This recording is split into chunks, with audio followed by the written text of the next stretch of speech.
Well, from original music to covers, our next guest's blend of musical chops and comedy gets crowds rockin' and then rollin'. And Hester Ross joins us with a preview ahead of her stop at the Tampa Improv. So welcome to the show. Thank and you. I should also say welcome home because you were born and raised in Tampa. I was. Yes. I love being here. I miss it so much. Vegas. I love being in Vegas. Right. Because that's where I live now. But it's so brown. It's not right. Everything's so brown. Right. And I come here and I'm like, oh, green. Right. I love it. Ooh, that I love being desert home. heat. I It is know. something else, Yeah. right? And the dust storms, all that jazz. Well, okay, let's go back to the beginning of your journey because it started with music and then comedy kind of creeped in. It did. It did. Yeah, I was raised in a very musical home. I have a BA in vocal performance. I went into musical theater, and then I got into a certain type of art that's called dueling pianos. Yeah. And a huge comedy aspect of that, and that's kind of where I found my niche with the comedy and writing my own bits, basically. Okay. Yeah, and you did that in Orlando, right? I did. Yes, I yeah. started at the Howl at the Moon Yes, on iDrive. remember that well. So tell me about your style and how do you come up with these ideas? I have absolutely no idea. To be very honest with you, I don't. If I think something's funny, Right. I write it down and then I see if I can make a song about it.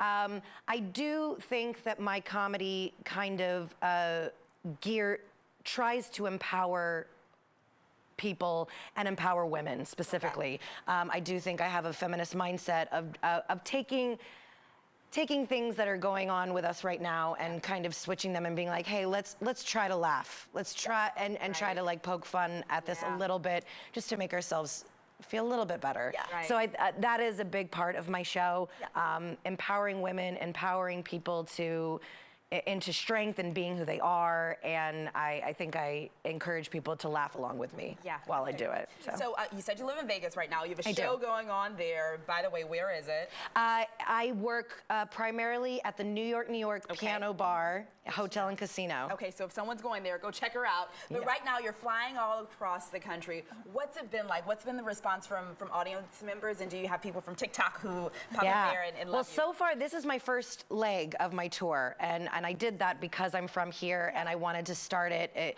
It's where I started, so I wanted to start my tour here. And I've only technically had 2 shows at Naples, and I was at the Orlando Improv last night, and it was a dream. Yeah. It was a dream, and the crowd was amazing. The room was full. They were singing my song. I had to hold back tears. I'm not kidding.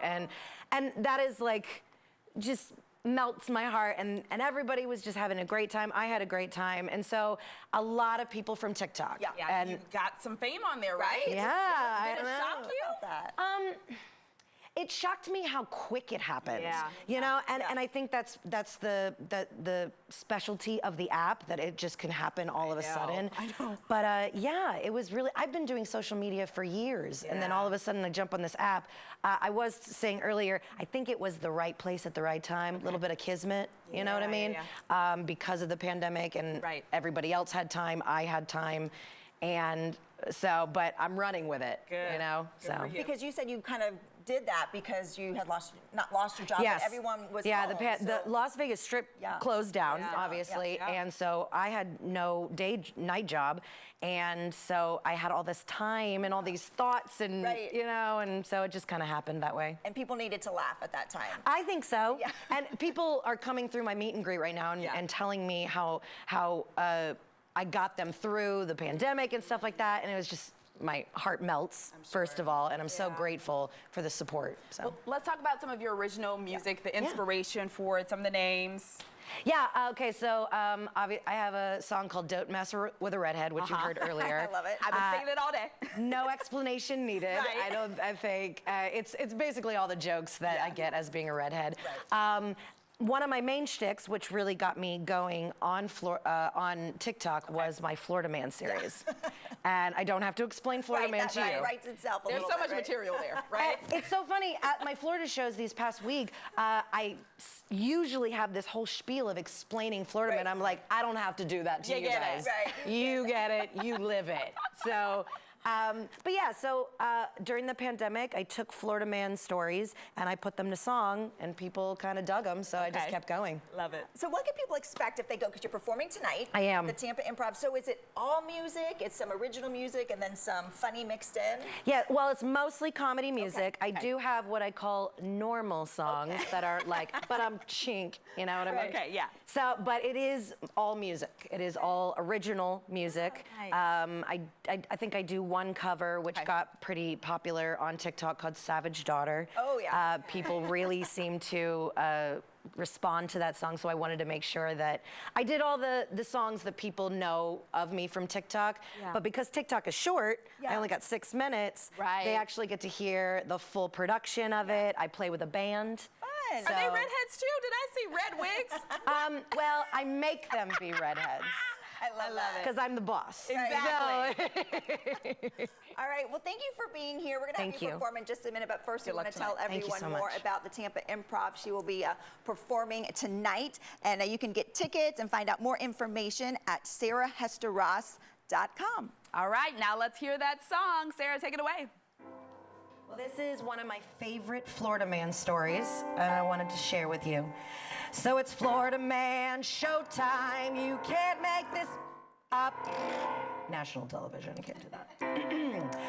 On this day, June 25th, a Florida man was driving down Highway I-95 during a busy time of the day.